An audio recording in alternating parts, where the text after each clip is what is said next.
હવે આપણો next topic ભણવાનો છે હરિયાળી ક્રાંતિ. લાસ્ટ પીરિયડની અંદર આપણે રોકડિયા પાકો વિશેની માહિતી મેળવેલી હતી. ત્યારબાદ ટેકનિકલ સુધારા અને સંસ્થાકીય સુધારા તેના વિશેની સમજૂતી મેળવેલી હતી.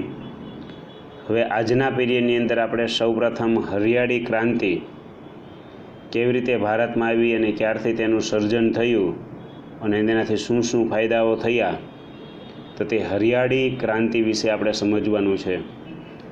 તો કે આપણા દેશની અંદર ભારત દેશ આઝાદ થયા પછી 1960ના દશકાની અંદર કૃષિ ક્ષેત્રે હરિયાળી ક્રાંતિ સર્જાઈ. પરંતુ આ હરિયાળી ક્રાંતિની શરૂઆત થઈ તે પહેલાં આપણા દેશની અંદર અનાજની તીવ્ર અછત પ્રવર્તી હતી અને એક મુખ્ય કૃષિ પ્રધાન દેશને અનાજની આયાત કરવી પડતી હતી. ટૂંકમાં 1960 પહેલાંનો સમય આપણો દેશ મુખ્ય કૃષિ પ્રધાન હોવા છતાં પણ અનાજની આયાત કરવી પડે આવી પરાવલંબી પરિસ્થિતિ સામે છે તે આપણો આખો દેશ ઝઝૂમતો હતો. પરંતુ ત્યારબાદ હરિયાળી ક્રાંતિની શરૂઆત થઈ અને દેશની અંદર કૃષિનો વિકાસ થાય, કૃષિ પેદાશોનો વિકાસ થાય, તેના માટેના અલગ અલગ છે તે પ્રયત્નો કરવામાં આવેલા છે. અને આ હરિયાળી ક્રાંતિની અંદર તો સૌથી પહેલાં બિયારણ, રાસાયણિક ખાતર અને સૌથી અગત્યની વસ્તુ છે ખેડૂતોનો પ્રચંડ પુરુષાર્થ. ત્યારબાદ વીજ વિતરણની વ્યાપક વ્યવસ્થા, સિંચાઈની સવલત, એને કારણે આપણે ત્યાં કૃષિ ક્ષેત્રની અંદર ઉત્પાદનનું અસાધારણ રીતે વધારો થયો અને તેને હરિયાળી ક્રાંતિ કહેવામાં આવે છે. તો વિદ્યાર્થી મિત્રો, કૃષિની અંદર ઉત્પાદન વધારવા માટે જરૂરિયાત શેની પડે? બિયારણની જરૂરિયાત પડે, પછી રાસાયણિક ખાતરની જરૂરિયાત પડે, ખેડૂતોના પ્રચંડ પુરુષાર્થની જરૂરિયાત પડે, લાઇટની જરૂરિયાત પડે અને સિંચાઈની જરૂરિયાત પડે. જો આ 5 વસ્તુઓ ભેગી થાય તો તમે સારામાં સારું કૃષિની અંદર ઉત્પાદન લઈ શકો. તમારી પાસે બિયારણ જ જો નબળું હોય, મગફળી તમારે ઉત્પાદન કરવું છે, ખેતી કરવી છે, પરંતુ મગફળી વાવવા માટે મગફળીનો જો બીજ જ નબળું હશે તો તેના ઉત્પાદનમાં કંઈ થઈ શકશે નહીં. કપાસનું બીજ નબળું હોય તો કપાસનું ઉત્પાદન થઈ શકે નહીં. તો ભારત દેશની અંદર સૌથી પહેલાં તો બિયારણની સુધરેલી જાતો એટલે કે નવા બિયારણો છે તે શોધવામાં આવ્યા. રાસાયણિક ખાતરનો જે આપણે ખૂબ જ ઉપયોગ કરતા હતા તેનો ખૂબ જ વધારે ઉપયોગ થયો. પછી પ્રચંડ પુરુષાર્થ ખેડૂતોનો, બરાબર, ખેડૂતો એવી જબરજસ્ત મહેનત કરી, તે લોકોને પૂરતા પ્રમાણમાં વીજ એટલે કે લાઇટ આપવામાં આવી, સિંચાઈની સવલતો દ્વારા તે લોકોને પૂરું પાણી આપવામાં આવ્યું અને આને કારણે કૃષિ ક્ષેત્રની અંદર અસામાન્ય રીતે, અસાધારણ રીતે ઉત્પાદન થયું અને આ ઉત્પાદનને હરિયાળી ક્રાંતિ તરીકે છે તે ઓળખવામાં આવે છે. હરિયાળી ક્રાંતિનો મુખ્ય ઉદ્દેશ શું હતો? તો કે ભાઈ મુખ્ય ઉદ્દેશ જ એ હતો કે ભાઈ કૃષિની ઉપજમાં વધારો થવો. હરિયાળી ક્રાંતિ ક્યારે થઈ શકે? તો કે જ્યારે ઉપજની અંદર વધારો થાય ત્યારે. એટલે તેનો મુખ્ય ઉદ્દેશ કૃષિમાં ઉપજ વધારવાનો હતો અને તેના માટે રાસાયણિક ખાતર અને કીટનાશકનો ઉપયોગ એટલે કે જંતુનાશક દવા, તેનો ઉપયોગ છે તે કરવા માટે ખેડૂતોને પ્રેરિત કરવામાં આવ્યા અને કૃષિ ઉપજમાં વધારો કરવાના લક્ષ્યને હાંસલ કરવામાં સફળતા મળી. આપણે તમને કીધું તે પ્રમાણે કૃષિ ઉપજમાં વધારો ક્યારે થાય? કે જ્યારે સારું બીજ હોય, યોગ્ય ખાતર હોય અને જંતુનાશક દવા હોય. કારણ કે જો જંતુનાશક દવા છાંટવામાં ન આવે તો ઊભા પાકની અંદર રોગ આવી જાય અને જે કીટકો છે તે આખેનો આખો પાક છે તે નિષ્ફળ બનાવી દે. અને તેના માટે વધુમાં વધુ રાસાયણિક ખાતર અને વધુમાં વધુ કીટનાશક એટલે કે જંતુનાશક દવાનો ઉપયોગ ખેડૂતો કરે તેના માટે તે લોકોને પ્રેરિત કરવામાં આવ્યા, ઉત્સાહિત કરવામાં આવ્યા, તેની સમજણ આપવામાં આવી, જ્ઞાન આપવામાં આવ્યું, તાલીમ આપવામાં આવી અને એને કારણે કૃષિની ઉપજની અંદર છે તે વધારો કરવાના લક્ષ્યને હાંસલ કરવામાં સફળતા મળી. હરિયાળી ક્રાંતિને કારણે આપણો જે ઘઉં અને ડાંગરનો જે પાક છે એની અંદર વિક્રમજનક ઉત્પાદન થયું અને ભારત દેશ જે વિદેશમાંથી ઘઉંની આયાત કરતું હતું, એક સમય એવો હતો કે વિદેશની અંદર આપણે ઘઉં છે તે આયાત કરવા પડતા હતા, પરંતુ હરિયાળી ક્રાંતિને કારણે ભારત દેશની અંદર જ ઘઉં અને ડાંગર છે તેનું વિક્રમજનક રીતે ઉત્પાદન થયું અને એના પરિણામ સ્વરૂપે કે જ્યાં અનાજની અછત હતી ત્યાં જે અનાજના પર્યાપ્ત ભંડારો છે, તે એક એવો સમય હતો કે આપણે અનાજ માટે અન્ય દેશ ઉપર અવલંબિત રહેવું પડતું હતું, તેની જગ્યાએ આપણે ત્યાં જ અનાજના ભંડારો પડેલા છે. એક સમયે ભારતની અંદર દુષ્કાળનો એવો પ્રકોપ હતો કે હરિયાળી ક્રાંતિ પછી તેની ખાસ અસર જોવા મળી નથી.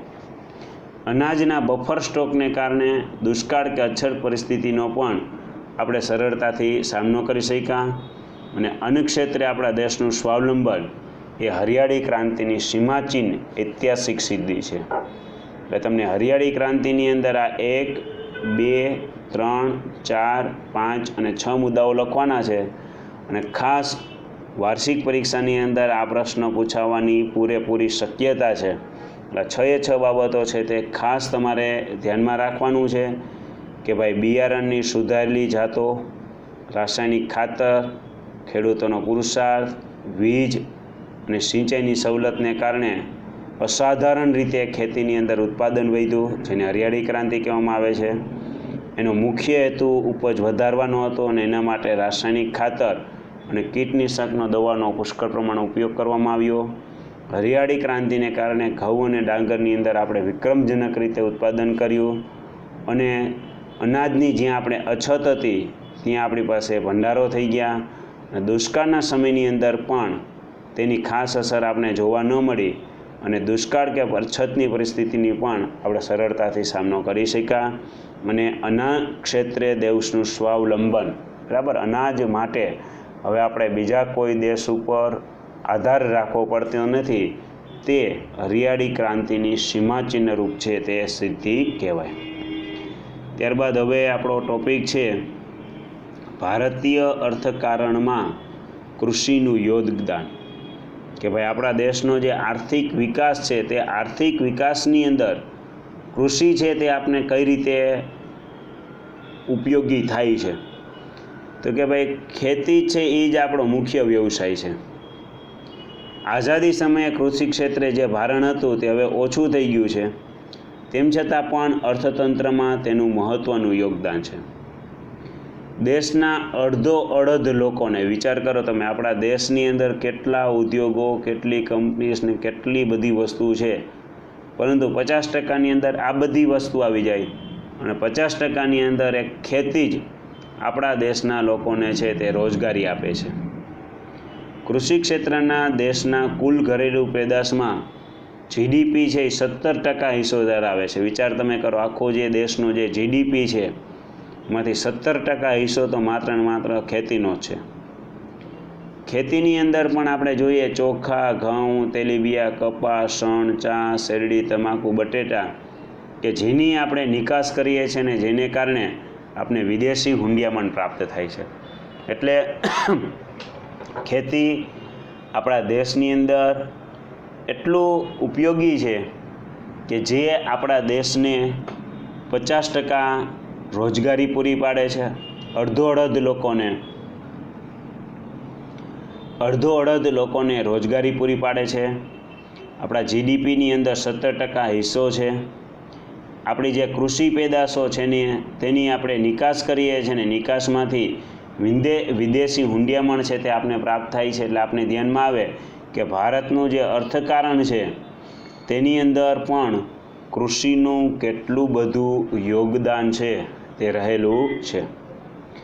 ખેત પેદાશની અંદર વિશ્વભરની અંદર ભારત છે એ બીજા સ્થાને છે.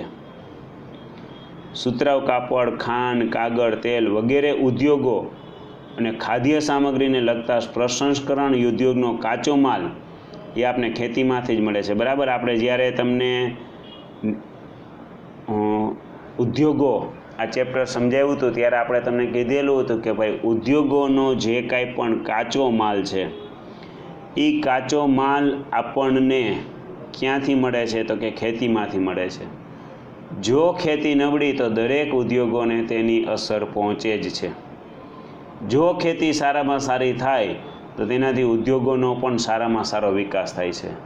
નવું ધન જે સર્જન કરવામાં આવે છે તેના માટે કૃષિ ક્ષેત્ર છે તે ખૂબ જ ઉપયોગી છે. અન્ય જે કોઈ પણ બિઝનેસ છે એ તો ટ્રાન્સફોર્મેશન કરે છે, એ ખાલી પરિવર્તન કરે છે. દાખલા તરીકે લોખંડ છે તો લોખંડમાંથી તમે અન્ય વસ્તુ બનાવો છો એટલે એકમાંથી બીજી વસ્તુ બનાવે છે એ ખાલી એક ટ્રાન્સફર થાય છે. લાકડું છે તો લાકડામાંથી ટ્રાન્સફર થાય છે. પણ ખેતી જ એક એવી વસ્તુ છે કે જે નવું ઉત્પાદન કરે છે. નવું જે નાણું છે એ ખરેખર સર્જન કરવાનું કામ છે તે કૃષિની અંદર રહેલું છે. અને એટલા માટે જ જ્યારે ચોમાસાની અંદર વરસાદ ખેતરની અંદર વરસતો હોય અને ત્યારે ખેડૂત છે એ ચોક્કસ કે ભાઈ આ કાળું સોનું બરાબર છે તે વરસી રહ્યું છે, આ નાણું છે કાચું સોનું છે ને તે વરસી રહ્યું છે. શું કામ? કારણ કે વરસાદને કારણે કૃષિ ઉત્પાદન વધે છે અને ઉત્પાદન જે નવું ઉત્પાદન કરવાનું કામ છે એને માત્ર ને માત્ર કૃષિ જ કરે છે. કોઈ પણ તમારે ઉદ્યોગ હોય તો તે ઉદ્યોગનો કાચો માલ તો કૃષિ દ્વારા જ છે તે પૂરો પાડવામાં આવે છે. અને ભારતના લોકોનો ખોરાક પણ કૃષિ જ છે તે પૂરો પાડે છે. બરાબર, આપણે અલગ અલગ કેટલી ખેત પેદાશો વિશે જે આપણે મુખ્ય છે બરાબર, કે જેની અંદર આપણે સમજ્યા કે ભાઈ કઠોળ તો કેટલા પ્રકારના કઠોળ, ચણા, મગ, મઠ, બરાબર, કેટલા પ્રકારના કઠોળ, કેટલા પ્રકારના અનાજ, ઘઉં, ડાંગર, જુવાર, બાજરી, કેટલા પ્રકારના તેલીબિયા કે ભાઈ મગફળી, તલ, સૂર્યમુખી, કેટલા પ્રકારના તેલ, તેલીબિયા, કેટલા પ્રકારના મસાલા, કેટલા પ્રકારની શાકભાજી, કેટલા પ્રકારના ફળ, કેટલા પ્રકારના મસાલા, કેટલા પ્રકારની ઔષધિ, આ બધી જ વસ્તુ છે તે આપણે ખેતીમાંથી છે તે પૂરી પાડે છે. એટલે ભારતના અર્થકારણની અંદર અને આપણા વ્યક્તિગત જીવનની અંદર પણ કૃષિ છે તેનું વિશેષ યોગદાન રહેલું છે. કૃષિને કારણે જ, ખેતીને કારણે જ આપણું જીવન છે તે સારામાં સારી રીતે આપણે જીવી શકીએ છીએ. ત્યાર પછીનો ટોપિક છે અનાજ સંરક્ષણ. બરાબર, પછીનો અગત્યનો આપણો ટોપિક છે અનાજ સંરક્ષણ. આ પણ તમને પરીક્ષાની અંદર પૂછાઈ શકે કે અનાજ સંરક્ષણ. આજે કોઈ પણ દેશ માટે અન્ન સુરક્ષા એ જરૂરી છે. જેમ જેમ અનાજની માંગ વધતી જાય તેમ તેમ અનાજ મોટા પાયે આયાત કરવી પડતી હોય તો તે દેશ માટે તેની રાજકીય સ્વતંત્રતા જોખમમાં મુકાઈ શકે છે. બરાબર, કોઈ પણ દેશ માટે અન્ન સુરક્ષા શા માટે જરૂરી છે? કારણ કે જો અનાજની માંગ વધે અને અનાજની જો મોટા પાયે આયાત કરવી પડે તો વિદેશના લોકો છે તે તમારી રાજકીય સ્વતંત્રતા છે તે હાંસલ કરી શકે છે. કારણ કે અનાજ વગર કોઈ પણ દેશ છે તે અનાજ વગર રહી શકે નહીં. અનાજનું જ જો આયાત કરવી પડતી હોય તો ચોક્કસ તેની જે રાજકીય સ્વતંત્રતા છે તે જોખમમાં મુકાઈ શકે. હરિયાળી ક્રાંતિને લીધે આપણે અનાજના ઉત્પાદનમાં સ્વાવલંબી બન્યા છીએ. બરાબર, આપણે વાત કરી કે 1960 સુધી આપણે બીજા વિશ્વના દેશો પાસેથી ઘઉં જેવી અનાજની આપણે આયાત કરવી પડતી હતી, પરંતુ 1960ની અંદર હરિયાળી ક્રાંતિ આવી. જંતુનાશક દવાઓ, રાસાયણિક ખાતર, સુધારેલા બિયારણો, ખેડૂતોનો પ્રચંડ પુરુષાર્થ, વીજળીની વ્યવસ્થાઓ, સિંચાઈની સગવડોને કારણે આપણે ધીમે ધીમે આપણો અનાજનું ઉત્પાદન વધાર્યું અને એટલું બધું વધાર્યું કે જે રેકોર્ડ બ્રેક આપણે અનાજનું ઉત્પાદન વધાર્યું અને આપણે અનાજ માટે છે તે સ્વાવલંબી બન્યા.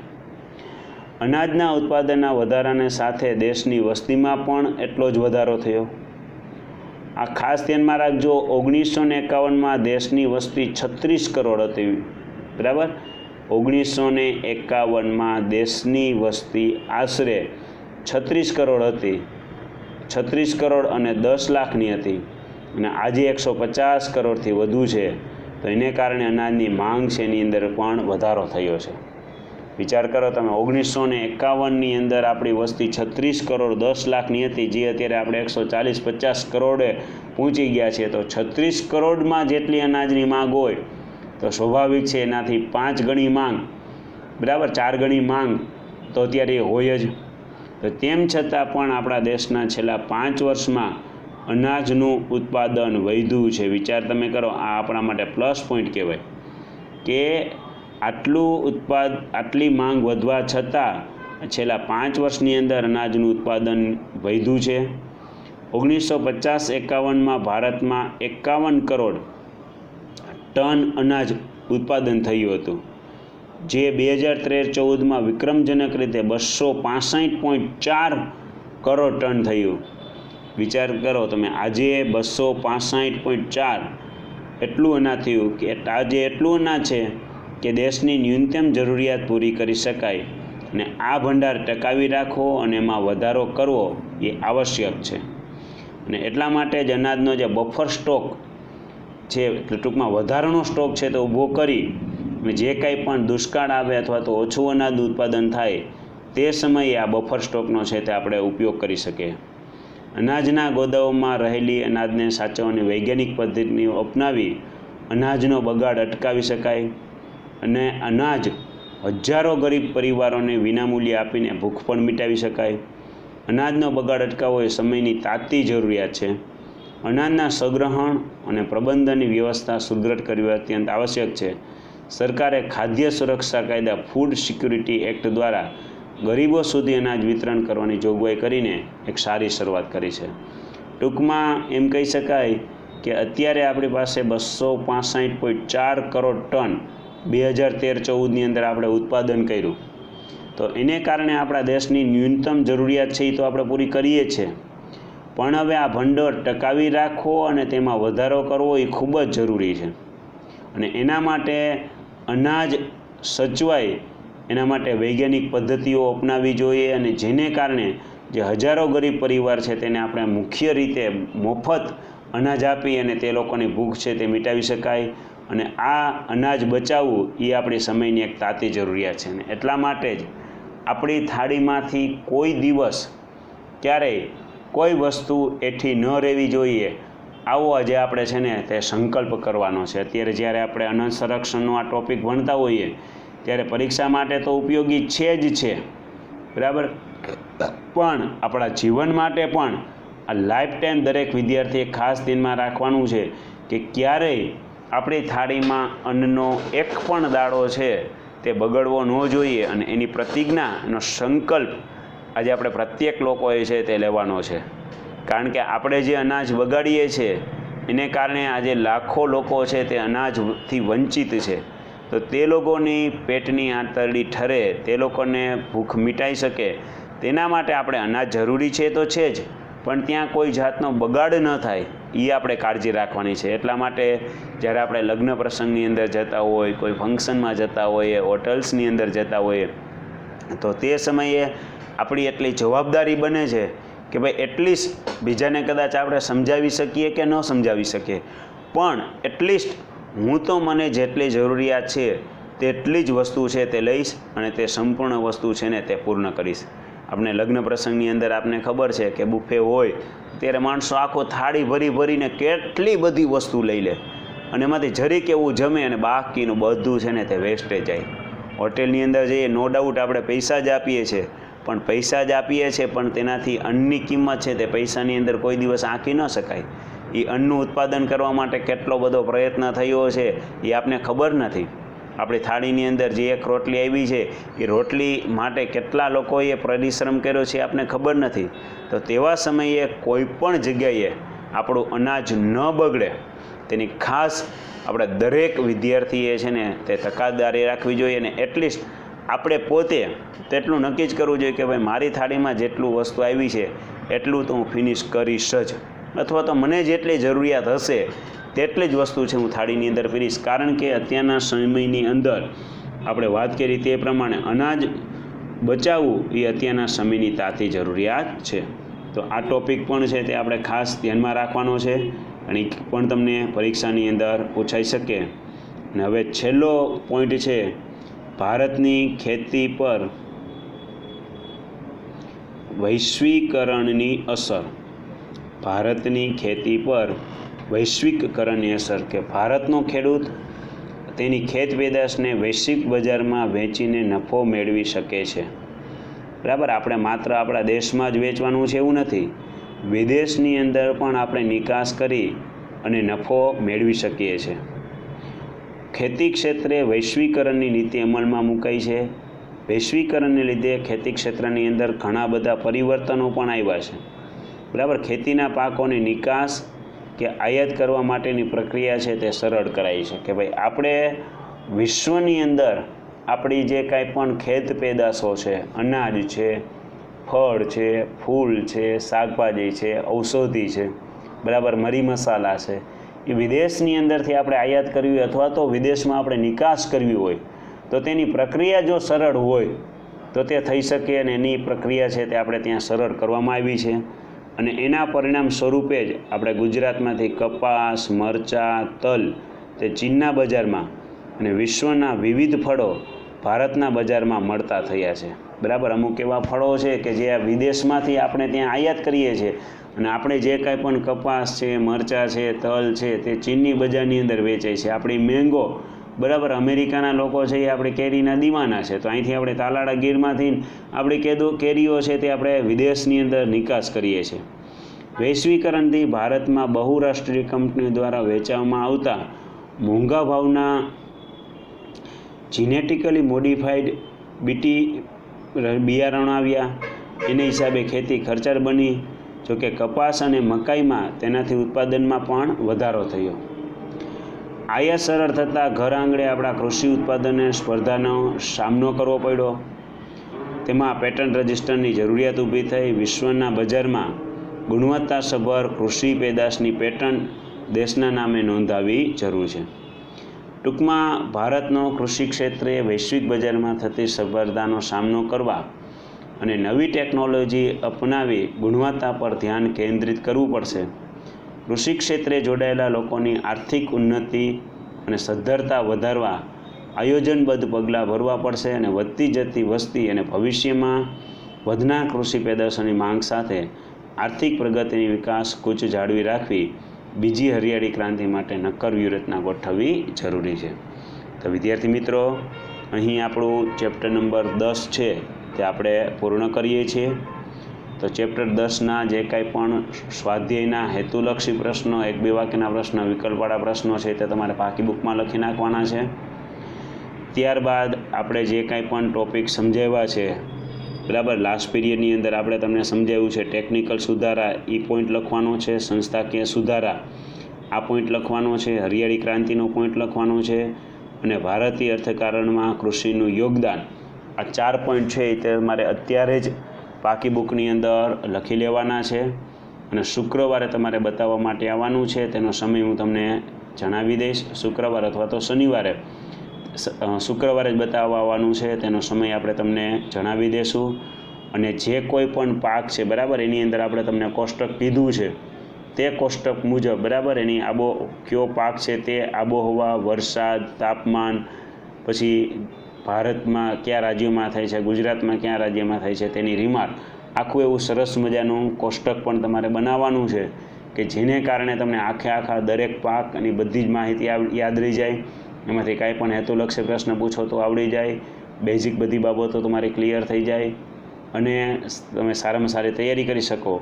અને આજે ચલાવેલા આપણા જે આ 4 પોઈન્ટ છે, ટેકનિકલ સુધારા, સંસ્થાકીય સુધારા, હરિયાળી ક્રાંતિ અને ભારતીય અર્થકારણમાં કૃષિનું યોગદાન, આટલા પોઈન્ટ છે એ તમારે વ્યવસ્થિત રીતે પાકી બુકમાં લખવાના છે.